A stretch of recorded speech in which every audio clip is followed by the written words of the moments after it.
My husband died and left me only one key to an old shed. His family got the house and $400,000. Loser, they said and kicked me out. But when I drove to the address and turned the key, I couldn't believe my eyes. Good day, dear listeners. It's Maria again. I'm glad you're here with me. Please subscribe to my channel and like this video. And also, let me know in the comments which city you're listening from. That way, I can see how far my story has traveled. People always say that marriage is a leap of faith.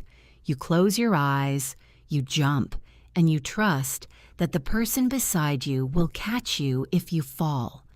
For 22 years, I believed that. I believed it every morning when Robert poured my coffee before I even asked. Every evening when he left a light on in the hallway so I wouldn't walk into a dark house. I believed it so completely that I stopped paying attention to the ground beneath my feet. My name is Margaret Collins. Maggie, to those who know me well, though by the end of this story, that list would grow shorter, and then, unexpectedly, wider than I ever imagined. I was 47 years old when my husband died. I was 47 years old when I discovered that the man I loved had kept a door locked that I never knew existed. Robert and I met in Cincinnati in the spring of 1999. He was an engineer, quiet and methodical, the kind of man who read instruction manuals for pleasure and kept his tools arranged by size on a pegboard in the garage. I was a high school art teacher with paint permanently under my fingernails and a tendency to leave half-finished cups of tea on every surface in the house. We were different in the ways that are supposed to make a marriage work, and for a long time, it did. We never had children. That was a wound we carried together, quietly, and it brought us closer in the particular way that shared grief can. We had a house in Dayton, Ohio, a modest colonial on Elm Creek Drive with a garden I kept, and a basement workshop Robert disappeared into on weekends. We had savings, a routine, inside jokes about bad television, and a dog named Henry who slept at the foot of our bed and snored like a freight train. It wasn't a glamorous life, but it was ours, or so I thought.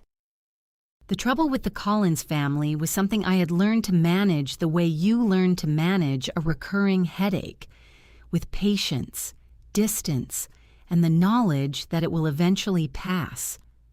Robert's mother, Dorothy Collins, was 71 years old and had the kind of personality that fills every room it enters and suffocates everything delicate inside it.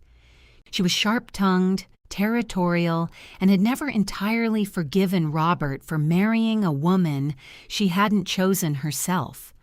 His sister Linda was Dorothy's echo, agreeable in the presence of authority and vicious in its absence. His brother Gerald was quieter, but his silence was the watchful kind, the kind that calculates. For years, their hostility toward me was the social variety, the pointed comment at Thanksgiving, the gift that was slightly wrong in a way you couldn't quite articulate, the way Dorothy always addressed Robert directly as though I weren't in the room. I told myself it was manageable. I told myself Robert loved me, and that was enough. But looking back now, I can identify the moment the current shifted beneath the surface. It was 18 months before Robert died. He began taking phone calls in the garage, stepping outside and closing the door behind him in a way he had never done before. He started coming to bed later, and when I woke in the night, I sometimes found him at the kitchen table with papers spread out in front of him, which he would gather quickly when he heard me on the stairs. I asked him once if everything was all right. He said yes, smiled, and kissed me on the forehead. I believed him, because that is what love does. It extends trust long past the point where caution would have pulled it back. Robert died on a Tuesday in March, a heart attack, sudden and total, while he was in the workshop. The paramedics said he likely felt very little. I have held on to that the way a drowning person holds on to driftwood. Not because it saves you, but because it is the only thing available. The funeral was a blur of casserole dishes and condolences. Dorothy organized everything with the efficiency of a general, which should have told me something. I was too consumed by grief to read the signs. I wore black and stood beside a grave in a cemetery on the east side of the city and tried to understand how a world with Robert in it had become a world without him. The reading of the will took place 9 days later in the office of a lawyer named Harmon Briggs, whose practice was located in a beige building near the airport. I sat in a chair across from Robert's family and waited. Dorothy sat with her hands folded in her lap and her eyes on the window. Linda picked invisible lint from her coat. Gerald checked his phone. Robert had prepared a will. He had updated it, I would later learn, 14 months before his death, during the period of the late-night phone calls and the papers gathered from kitchen tables. The house on Elm Creek Drive, along with its contents, went to Dorothy.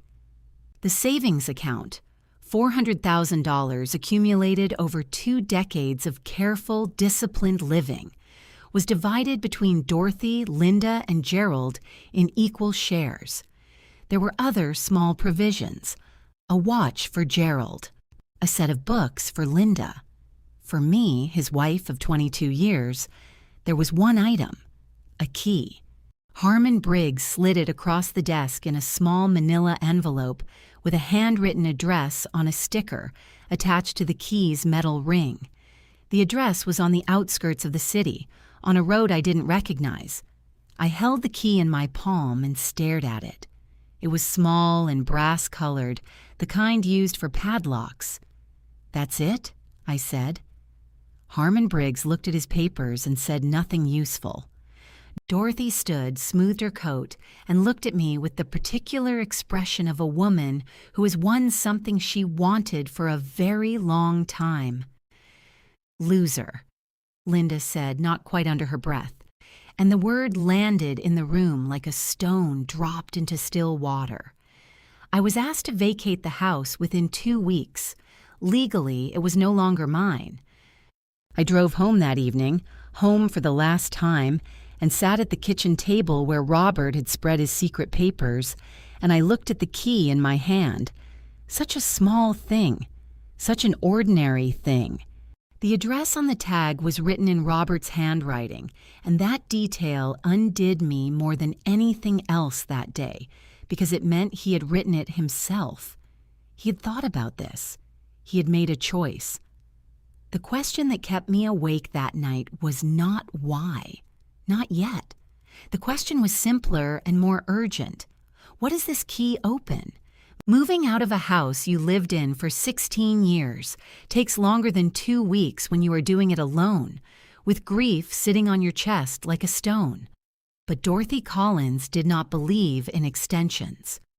On the 14th day, a locksmith arrived at 9 in the morning, sent by her, not by any court, and I stood on the front porch with 3 suitcases and a box of things I had managed to rescue from rooms that no longer belonged to me. My teaching certificates, a photograph from our wedding, Henry's collar. Henry himself had died the previous spring. Sometimes the universe times its cruelties with a precision that feels almost deliberate. I moved into a 2-room apartment on Maple Street that I could afford for approximately 3 months on what remained in my personal checking account. A little under $8,000, carefully set aside over years of teaching. The apartment smelled of someone else's cooking, and the carpet was the color of old mustard. I sat on the edge of the bed that first night and took inventory of what I had lost. A house, a marriage, in the sense that I had understood it. 22 years of savings. The dog. The garden I had spent 10 years building. The workshop where Robert had died, which I would never see again because it now belonged to a woman who had always wished I didn't exist. What I had, $8,000, a car with 112,000 miles on it, a temporary job offer from my school district that would get me through the semester, and one brass key on a metal ring with an address I hadn't yet visited. I thought about the key constantly. I placed it on the nightstand and looked at it before I slept, and when I woke, it was the last thing Robert had designated for me, and whatever his reasons, whatever the late-night papers and the garage phone calls meant, he had written that address in his own hand and sealed it in an envelope with my name on it. That was not nothing. That was possibly everything. But before I drove to that address, I knew I needed to understand what I was walking into. Because the thing about losing everything is that it clarifies your thinking in a way that comfort never can. When you have nothing left to protect, you stop being careless. You stop extending trust past the point where caution pulls it back. I had made that mistake once. I was not going to make it again. On my 4th day in the apartment, I called a lawyer. Her name was Patricia Ossie, and she came recommended by a colleague at the school who had gone through a divorce 2 years earlier and described Patricia as the kind of woman who reads the fine print before she signs her own birthday card. She was 42, compact and precise, with an office on 5th Street decorated with exactly 2 things: her law degree and a framed quote from Thurgood Marshall. I liked her immediately.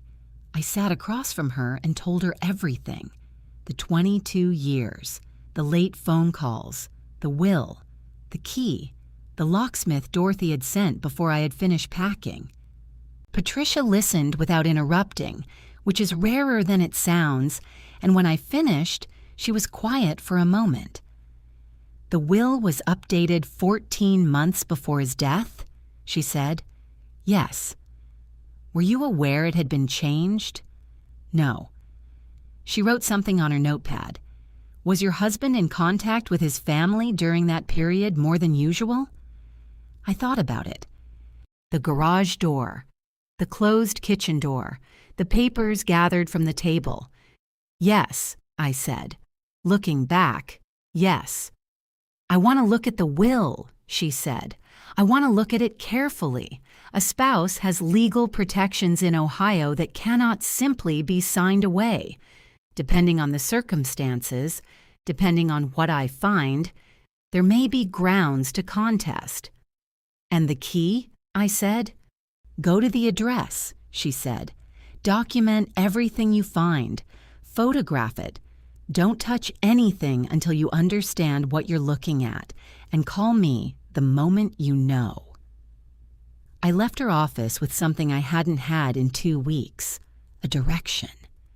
That evening, I sat at the mustard-colored carpet apartment with a legal pad and wrote down everything I knew, everything I suspected, and everything I needed to find out. The list of things I knew was short. The list of things I suspected was longer and colder and kept me awake until 2 in the morning. Because once I started pulling on the thread of the late-night phone calls, once I started thinking about the timing, 14 months before his death, the exact period when Dorothy had begun calling Robert more frequently, when Linda had started appearing at the house on weekdays with excuses I had accepted without questioning, the picture that assembled itself was not the picture of a confused man. It was the picture of a man who had been persuaded. I didn't know yet whether that was true. I didn't know what I would find at the address on the key tag, but I knew that Dorothy Collins had sat in Harmon Briggs's office with her hands folded and her eyes on the window, like a woman who had already read the script. And I knew that the word Linda had spoken, loser, had been said with the ease of someone who had been saying it, privately, for a very long time. I was afraid. I will not pretend otherwise. 47 years old, alone, $8,000, a bad carpet, a small key. The fear was real and it sat in my stomach like cold water. But underneath the fear, something else was forming. Something that had no name yet but felt like the earliest stage of a decision. I had spent 22 years being the woman who extended trust past the point where caution pulled it back. I had spent 22 years being agreeable in rooms where I was not entirely welcome. I was done with that. The next morning, I got up early, drank my coffee standing at the window, and looked at the key on the nightstand. It was time to find out what it opened. The address on the key tag led me to a road called Decker Industrial Parkway, which ran along the eastern edge of the city past a line of low warehouses and auto body shops and a tire distributor whose sign had been missing 2 letters for what looked like several years.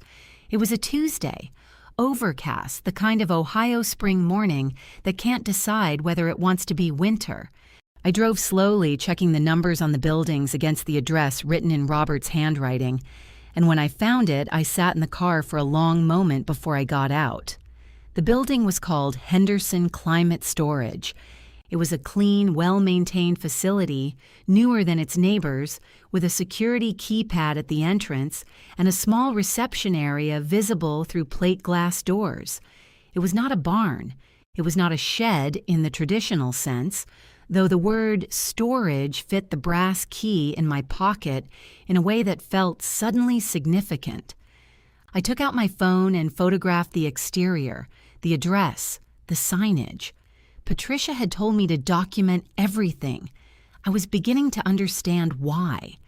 Inside, a young man at the reception desk checked the key's registration number against his computer and confirmed that the unit had been leased in Robert's name since 2021, 2 years before his death. The lease payments had been made annually in cash, and the account had been prepaid through the following year. The young man offered to show me to the unit.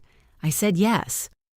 We walked down a corridor that was cool and climate-controlled, which I noted because not everything is stored in climate control. You store climate-sensitive things that way: paintings, wine, documents, certain categories of machinery. The unit was number 14. The door was a heavy roll-up type with a padlock through the latch. My key fit the padlock. My hand was not entirely steady when I turned it. The door went up. I stood in the doorway for 10 seconds without speaking, which was how long it took my eyes to translate what they were seeing into something my brain could accept. There were 2 cars. The first was a 1965 Shelby Cobra, a real one, not a replica, in a shade of blue so deep it looked almost black in the storage unit's fluorescent light. It sat on a rubber mat, covered partially by a breathable car cover that had been folded back, as though someone had recently been looking at it. The second car was a 1969 Chevrolet Camaro Z/28, candy red, in a condition that even I, who knew almost nothing about cars, could identify as extraordinary. Along the back wall of the unit, metal shelving. On the shelving, locked document boxes, a fire safe, a flat portfolio case of the kind used for artwork, and several labeled banker's boxes. On one shelf, a handwritten inventory list in Robert's handwriting, laminated and tacked to the metal with a single thumbtack. I photographed everything, every car, every angle, every shelf, every label. My hands were shaking by the time I got to the document boxes, and I made myself breathe slowly and steadily, the way Patricia had told me to breathe if I found something significant. Don't touch. Don't move. Document. I called Patricia from the parking lot, standing beside my car with the overcast sky pressing down on the warehouses around me. "The car's alone," she said, after I had described what I found and sent her the photographs. "Could be worth anywhere between $300,000 and $1 million, depending on condition and provenance. Shelby Cobras in that condition are extraordinarily rare. Before we say another word, I need you to listen to me very carefully, Maggie." I listened. Robert put that unit in his name only. The lease is in his estate. The key was left to you in the will, which means he intended you to have access, which means, arguably, he intended you to have the contents. But this is going to get complicated very fast, because if Dorothy's attorney is worth anything, they are going to argue that the unit and its contents are part of the estate and therefore covered by the will. But the will left me the key, I said. Yes, said Patricia. And we are going to make a great deal of that. I'm filing a motion today to have the estate holdings inventoried formally before any distribution. That freezes the assets. Nobody touches those cars, nobody opens those boxes until a probate court decides what belongs to whom. I understood then why Patricia had a Thurgood Marshall quote on her office wall and not a motivational poster. What I didn't know yet, as I drove back to my apartment on Maple Street, was that I had been seen. I learned this 3 days later when Patricia called me. Gerald Collins had been photographed by the storage facility's exterior cameras that morning, the morning after my visit, attempting to enter the building and asking the staff about Unit 14. The staff, trained in privacy protocol, had given him nothing, but the inquiry had been logged. "They know you went there," Patricia said. "Gerald went there the next day. Dorothy had to have sent him." "How did they know I went?" Patricia paused. "I don't want to speculate, but the will was filed in probate. The address on that key is now part of the public record of the estate. Anyone with access to the filing, including Dorothy's attorney, would know where to look." I sat with that for a moment. The image of Dorothy in Harmon Briggs's office, hands folded, eyes on the window, assembled itself again in my mind. She had known. She had known about the storage unit when she sat in that office. She had let the will be read and accepted the house and the money and watched me walk out with a key she believed was worthless, or believed she could neutralize before I understood its value. She had been wrong, and now she knew it. The ground was shifting. I could feel it. And I was no longer the one who was afraid of what was underneath. The probate court issued the asset freeze on a Thursday. Patricia called me at 7:15 in the morning before I had finished my first cup of coffee and said it in the measured tone she used for good news. She didn't want me to celebrate too early. The motion was granted. Unit 14 and all contents are frozen pending full estate inventory and adjudication. Henderson Climate Storage has been formally notified. Nobody goes in without a court order. I sat down on the bed and put my hand flat on my knee to stop it from trembling. "What happens now?" I said. "Now," Patricia said, "we get those cars appraised by a certified independent expert. We open those document boxes with a court-appointed representative present, and we build the argument that Robert's intent, as evidenced by the will, leaving you the key and only the key with the address attached, was for you to have the contents of that unit. Simultaneously, I'm reviewing the will itself for grounds to contest. There's a provision in Ohio law regarding spousal elective share that I believe applies here. What does that mean? It means that regardless of what the will says, a surviving spouse in Ohio is entitled to a minimum share of the estate, typically 1/3 of the net estate. It's not waivable without the spouse's written consent. Did you ever sign any document waiving your right to an elective share? No, I said. Never.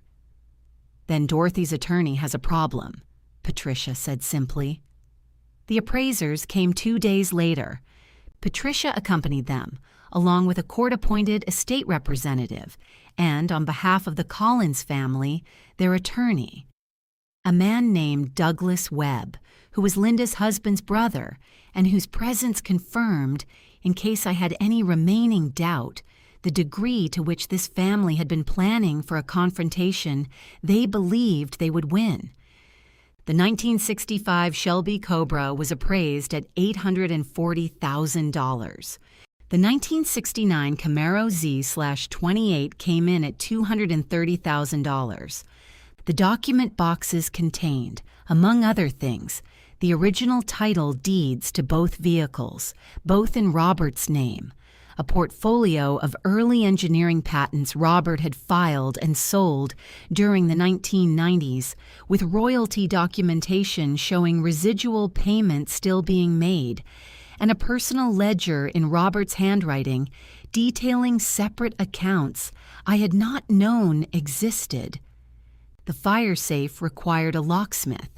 When it opened, it contained one item, a handwritten letter, signed by Robert, dated 8 months before his death. Patricia read it before I did. When she looked up at me across the conference table in the court-appointed representative's office, her expression was the most unguarded I had ever seen it. "He knew he was sick," she said quietly. "He had been diagnosed with a heart condition. He writes that he made the changes to his will under pressure from his mother and sister, who had convinced him that the storage unit's contents were not part of the marital estate because he had acquired most of them before the marriage. He writes that he later believed this was incorrect and that he was leaving you the key because he wanted you to find what was there. He writes," she paused, looked back at the letter, "he writes that he is sorry he was not strong enough to change the will back, that he was afraid of what his family would do." The room was very quiet. I had spent the previous 3 weeks being furious at a dead man. It is a complicated thing to have that fury complicated in turn. Dorothy Collins called my cell phone that same afternoon. I don't know how she got the number, though by then I had stopped being surprised by the family's capacity for information gathering. Her voice was controlled, with an undertone I recognized from 22 years of family gatherings, the particular register Dorothy used when she was not accustomed to the situation she found herself in. "You need to stop this," she said. "I'm not doing anything that isn't being done through proper legal channels," I said. "Those cars belonged to Robert before you were married. That's a matter for the court to decide. You were never right for him," she said. The control in her voice slipped slightly, like a wheel losing purchase on ice. "You never understood what he came from. That collection, those cars. He built that before you existed in his life. You have no claim to it." "Dorothy," I said, and I heard my own voice, and it was steadier than I expected it to be. "Talk to your attorney." I ended the call. 2 hours later, Gerald appeared in the parking lot of my apartment building. I saw him from my window, standing beside a black pickup truck, not moving, watching my building. He stayed for 40 minutes and then drove away. It was not a visit. It was a message. I photographed him from the window and sent the photograph to Patricia with a timestamp. "Log it," she said. "If it happens again, we file for a restraining order." Linda sent 3 text messages over the following 2 days. The first said that I was embarrassing Robert's memory. The second said that the family had resources I couldn't imagine and I should think carefully about what I was doing. The third said simply, "You will regret this." I screenshot all 3 and sent them to Patricia. The threat that landed hardest was the quietest one. Douglas Webb filed a counter motion arguing that the storage unit's contents were Robert's separate property, predating the marriage, and that the key bequest was symbolic rather than substantive, that it expressed access, not ownership. It was clever. It was the kind of argument designed not to win definitively, but to drag the process out long enough that a woman with $8,000 and a temporary teaching job would run out of resources before the court made a decision. Patricia anticipated it. She had already prepared a response. But the awareness of what they were doing, the patient, methodical draining of an opponent's capacity to fight, settled into my chest and sat there. I gave myself 4 days. I did not answer phone calls from numbers I didn't recognize. I walked in a park near the apartment every morning before school. I slept 7 hours a night, which I managed by taking it seriously the way you take medication seriously when your life depends on it. I ate real meals. I did not let myself spiral into the mathematics of the worst possible outcome. On the fourth evening, I sat at my small kitchen table and read Robert's letter again, the full copy Patricia had given me. "I am sorry I was not strong enough," he had written. I thought, I will be strong enough for both of us. The offer came on a Wednesday, delivered not by Dorothy herself, but through Douglas Webb, which told me the family had consulted and decided that a professional intermediary would make the proposition feel more legitimate. Patricia forwarded the letter to me with a note attached that said, "Read, then call me." I read it sitting at my kitchen table with my second cup of coffee of the morning, and I read it twice, because the first time I almost convinced myself I had misread. Douglas Webb, on behalf of the Collins estate, was offering me $120,000, a lump sum to be paid within 30 days of signing. In exchange, I would withdraw all legal challenges, release any claim to the storage unit and its contents, and sign a statement acknowledging that the will as written represented Robert's final and legitimate wishes.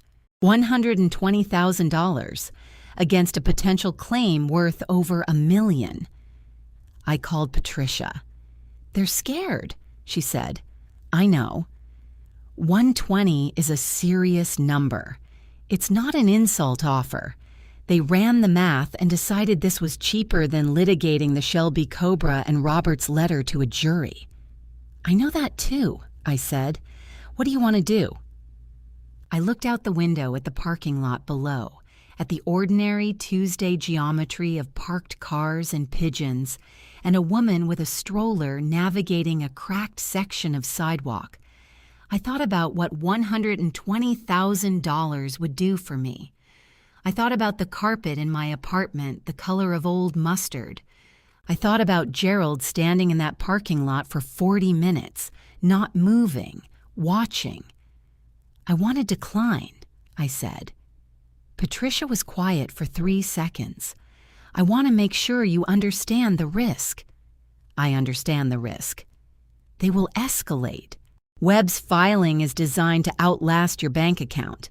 If we go the full distance and the court rules the cars are separate property—" "Patricia," I said, "he left me the key. He wrote a letter, his own handwriting.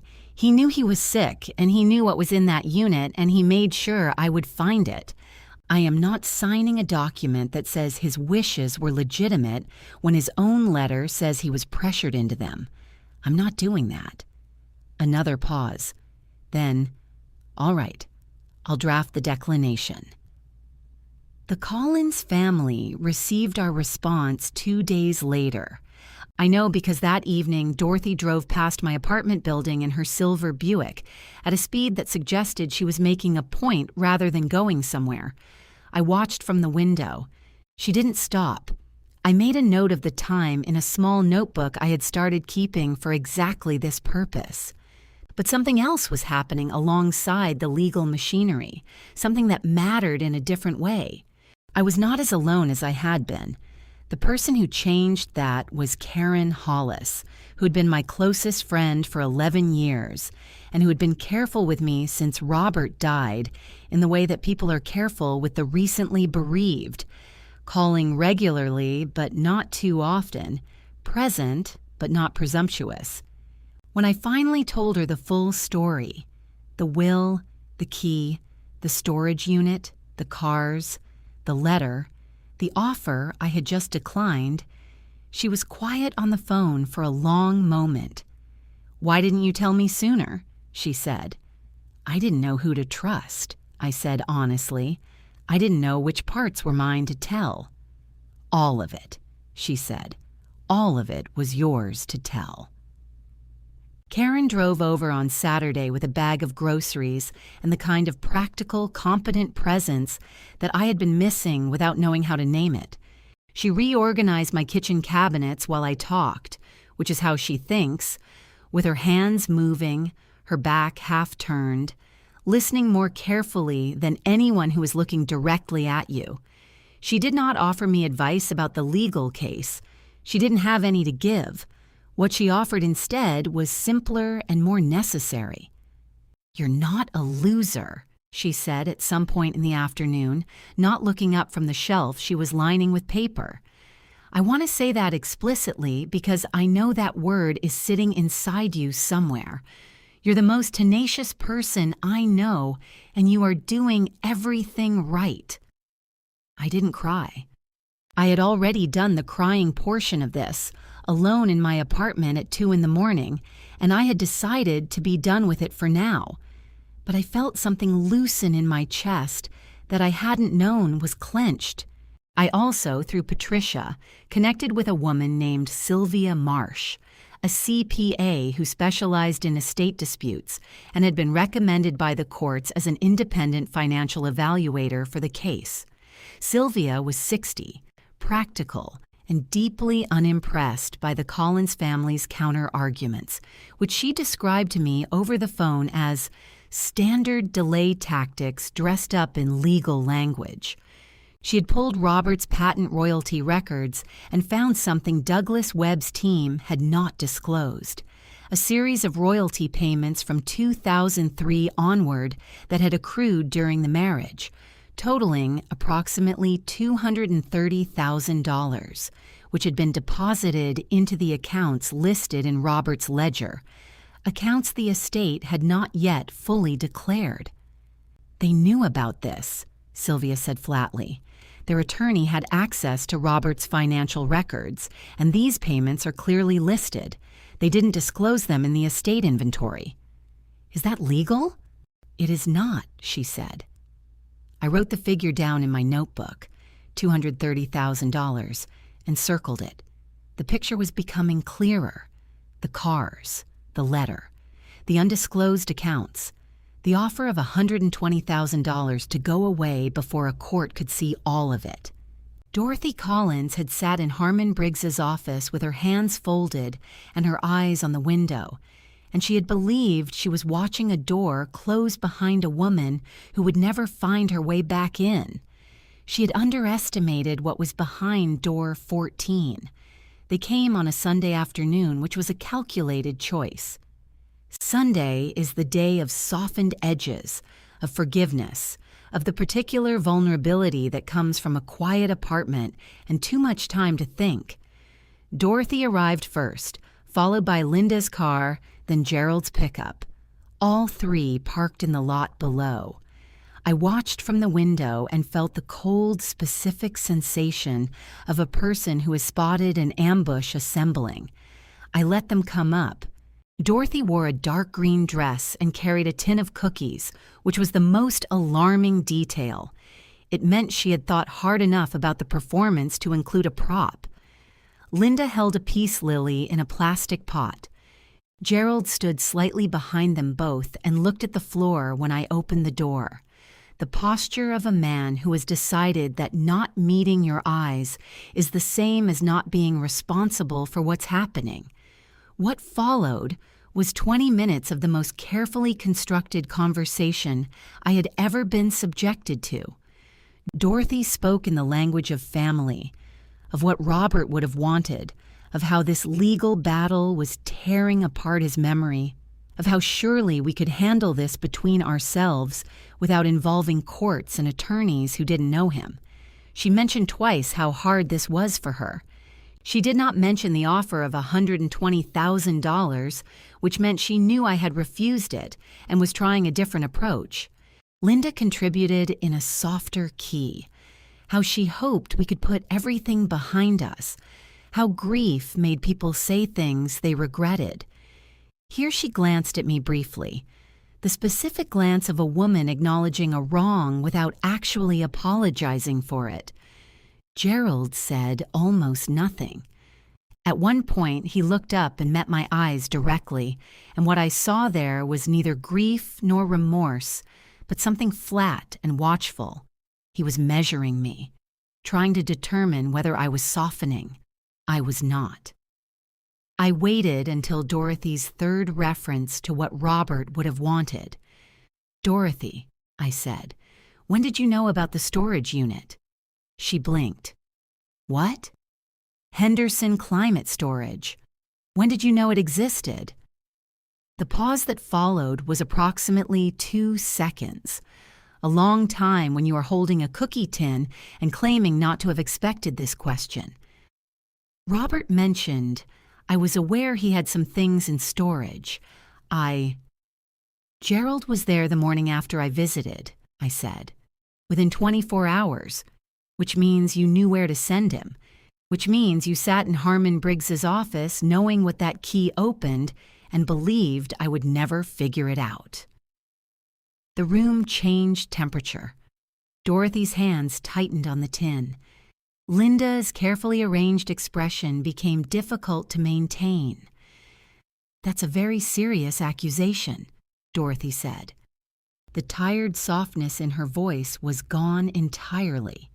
"It's a question," I said, "and the court is going to ask you the same one under oath." Dorothy stood. The performance was over. I could see the moment she made that decision, the set of her jaw, the straightening of her spine. "You were never part of this family," she said. "Whatever you think you found, you are going to be very sorry for what this costs you." Linda had already picked up the peace lily and was backing toward the door. Gerald was already in the hallway. Dorothy left without another word. I closed the door behind her and listened to their footsteps, and then the elevator, and then silence. I stood with my back against the door and let the fear come.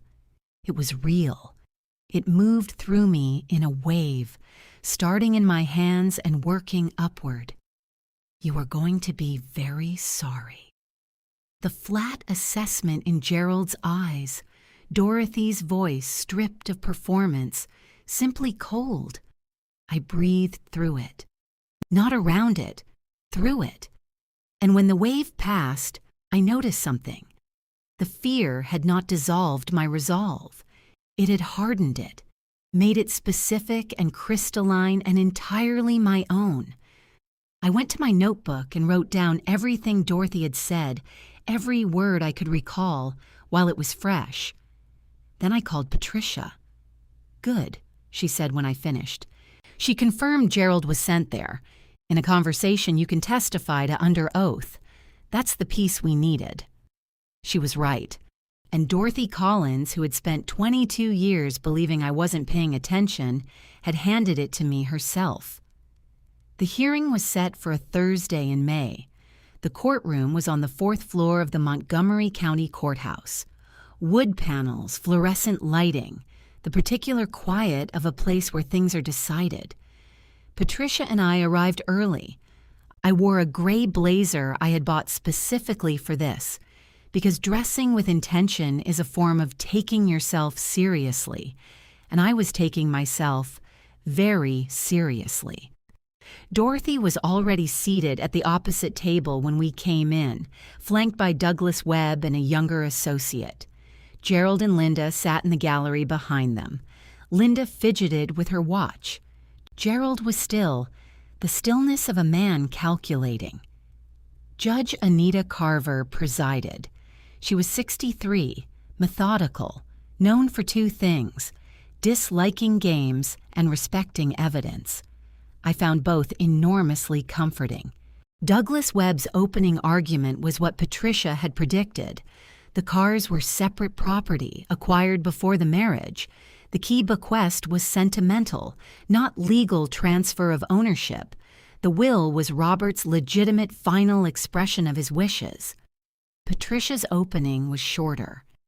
Your Honor, we will demonstrate that the testator was under undue influence when the will was revised, that material assets were concealed from the estate inventory, and that the testator's own written words, signed 8 months before his death, Document his belief that his wishes had been unlawfully manipulated. We will also demonstrate that the Collins family had prior knowledge of the storage unit's contents and took active steps to conceal that knowledge. Dorothy turned her head slightly when Patricia said undue influence. Her hands were flat on the table, and I could see the effort it cost her to keep them still. The financial testimony came first. Sylvia Marsh walked the court through the undisclosed royalty accounts with the calm efficiency of a person who has not been surprised in 20 years. Douglas Webb cross-examined her at length. She did not change a single number. Then Patricia entered Robert's letter. Webb objected on 3 grounds. Judge Carver overruled all 3. The letter was read into the record by the court clerk in a professionally neutral voice that somehow made everything worse for the Collinses, because there was nowhere for the words to hide.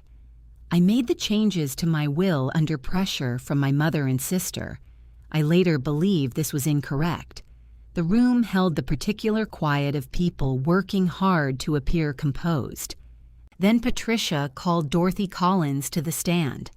Dorothy walked up with the posture of a woman who has never lost publicly and does not intend to start. Patricia was pleasant. She was precise. She established the timeline, the frequency of Dorothy's calls to Robert in his final 18 months, the dates of their meetings with Harmon Briggs conducted without my knowledge. Mrs. Collins, were you aware of the storage unit at Henderson Climate Storage before the will was read? Robert mentioned he had some property in storage, Dorothy said. Did he mention its location? I don't recall exactly. Gerald Collins visited Henderson Climate Storage the morning after your daughter-in-law's first visit. How did he know to go there? I may have mentioned the address. Where did you get the address? I believe I had seen it in Robert's papers at some point. Before or after the will was read? The pause this time was longer. In the gallery, Linda stopped fidgeting. Gerald went very still. I'm not certain, Dorothy said. Patricia picked up a document. Mrs. Collins, I have a record of a conversation between yourself and Robert Collins on February 14th of last year, 14 months before his death, in which you discussed what Robert later described in his letter as the storage arrangements. This was obtained from Robert's personal email, in which he summarized the conversation in a message to himself. Would you like to review it? Dorothy looked at the document Webb extended to her. Her expression, which had maintained its composed architecture through everything else, shifted, not dramatically, but visibly in the muscles around her eyes and in how she held her mouth. I don't recall this specific conversation, she said. Robert's summary is quite detailed. He writes that you told him the contents were his legacy and his family's legacy, and that including them in the marital estate would be a disservice to that legacy. Does that sound consistent with your views? Robert made his own decisions. But you discussed this with him, at length, on multiple occasions, beginning 14 months before his death, during which you also facilitated his meetings with Harmon Briggs. I was trying to help my son plan for his future by arranging for his wife to be excluded from assets accumulated during their marriage. That is not. Dorothy's voice rose. She caught it, pulled it back. But the catch was visible. Judge Carver watched with the expression of a person who has already formed a view and is waiting for confirmation. Webb objected. Judge Carver sustained it. But the damage was not in the question.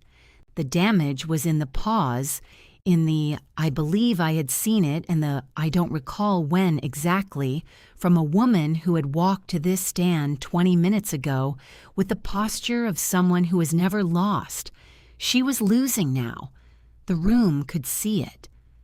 When Dorothy stepped down, she walked past our table without looking at me. I watched her all the way back to her chair.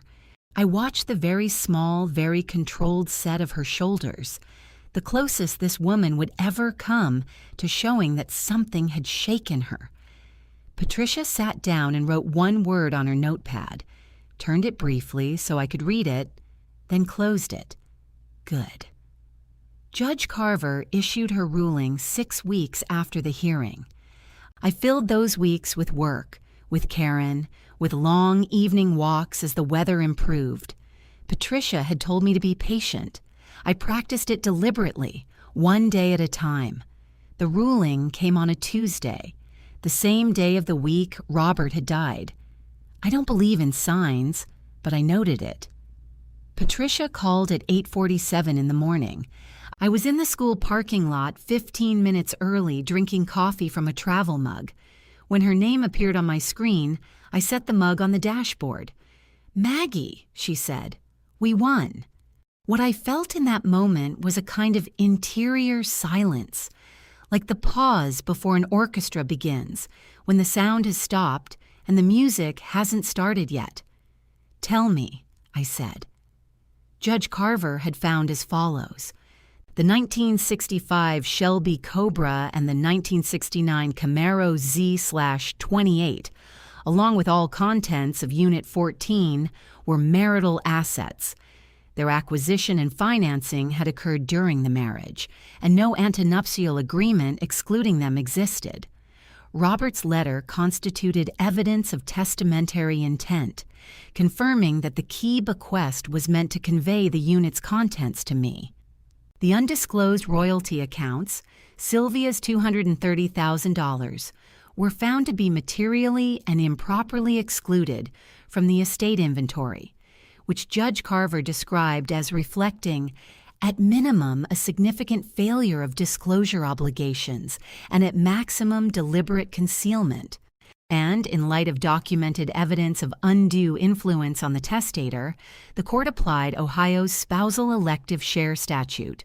My entitlement across the full estate, house, savings, cars, royalty accounts, was 1/3 of the net value. The net value, once the cars and accounts were properly included, was approximately $1.9 million. 1/3 was $633,000. Attorney's fees, mine, not theirs, were awarded from the estate. Douglas Webb's client would pay for my lawyer. I sat in that parking lot for 4 minutes. Then I called Karen. Then I went inside and taught 3 sections of 9th grade art, because the day required it, and because the discipline of continuing is something you develop when you've had no choice but to develop it. The Collins family had 30 days to comply. Webb filed 2 motions for reconsideration. Judge Carver denied both with the brevity of a judge who has already said everything she intends to say. The house on Elm Creek Drive went to market. Dorothy moved to an apartment near Linda's house. The $633,000 arrived in my account on a Wednesday in July. I sat with my laptop open and looked at the number for a long time. The number was real, and it would change my life. And I was grateful with a gratitude that was clean and uncomplicated. But what moved me was something else. Robert had written, "I am sorry I was not strong enough." What I had discovered over 5 months was that his strength hadn't disappeared when he died. It had transferred. He had put it in a unit on Decker Industrial Parkway, locked it behind a padlock, and given me the key in the only form that couldn't be contested. A will, a sealed envelope, his own handwriting. He had trusted me to find it. I had. I paid Patricia in full and added a bonus that made her pause on the phone. I bought a reliable used car, set up a meeting with a financial advisor, and started looking for a house. The 1965 Shelby Cobra sold at auction in September for $910,000. The Camaro provided the down payment on my new home. Dorothy Collins and her children walked out of that courthouse having lost the house, having disgorged the $400,000 in savings through the estate recalculation, having paid my legal fees, and having been named explicitly in a judge's written ruling as having exercised undue influence on a dying man. That ruling was public. It was on record. They called me a loser. They had no idea what they had handed me when they handed me that key. I moved into my new house on a Saturday in October, Ohio autumn, the maples going red gold at the edges of everything. It was entirely mine. No shared history, no rooms to ungrieve. I painted the living room a deep blue-green I chose without consulting anyone. I planted bulbs in the back garden knowing I would be there to see them come up. Karen came the first weekend with wine and lemon bars. We sat on the back porch in the cold, and she told me I looked different. Different how? I said. Settled. Like you've stopped waiting for something bad to happen.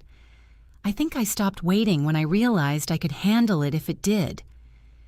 The previous 8 months had changed something fundamental.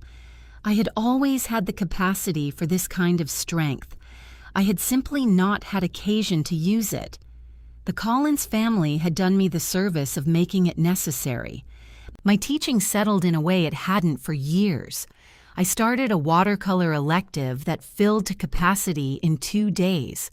I began therapy in November, not because I was falling apart, but because I had spent 8 months in sustained crisis and the body keeps score. It was useful and occasionally uncomfortable, which are the 2 requirements of any work worth doing. As for the Collins family, the house on Elm Creek Drive sold below appraised value. Dorothy's apartment was half the size, a condition she had not prepared herself for. Linda filed for separation 8 months after the ruling. Their combined legal costs ran to approximately $90,000. Gerald had 2 business partnerships dissolve after the family name appeared in a public court ruling under undue influence on a testator. He moved to Columbus to start again. What surprised me, in the months that followed, was how little anger I carried. It had done the work it was built to do, and when the work was done, I set it down. What I kept instead was harder to name, a clarity, a knowledge of my own outline. I adopted a dog in December, dark brown, white patch on his chest. I named him Arthur. The spring bulbs came up in April. I stood in the backyard on a Saturday morning with my coffee and watched them. I was there.